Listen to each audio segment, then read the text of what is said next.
The European Union is trying not to be independent from Russia and Trump America. What they are meaning is they want to be self-sufficient. They will be less reliant on key resources such as also oil, gas, and of course key minerals such as rare earth minerals and so on. And then they don't want to be dependent any longer on Russian oil and gas and also on American oil, gas, LNG, and so on, because it turned out to be a very bad decision to be just dependent on one or two or three countries. However, how realistic is it? Actually, it is not at all realistic. Europe has relied on Russian oil and gas for a long time, and it was very cheap and was exceedingly good for the economy of Europe, especially Germany. Germany has a lot of heavy industry, pharmacy, and so on. They need cheap energy, particularly oil and gas, refineries and like so on, plastics and so on. They all needed it. From America, LNG and other things have been coming. The problem is now with the Trump tariffs. So Europe is caught between a hard place and a rock. Russia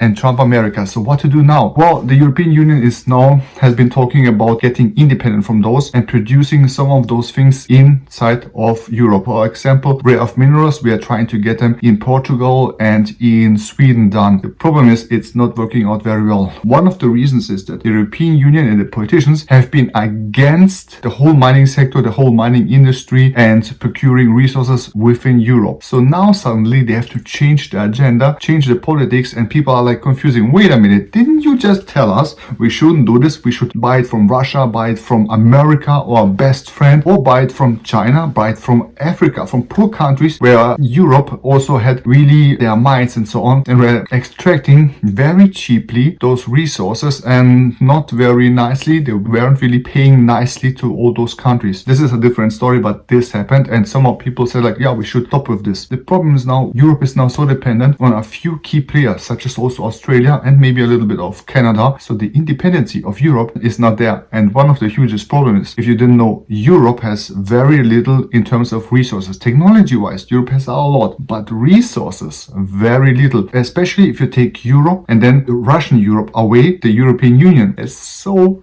few resources, and that doesn't work with all the heavy industry, computer and so on, plastics, pharmacy in Europe. Without the resources, without cheap or reasonably cheap resources, the industry is going down, which has already started in Europe and is just continuing.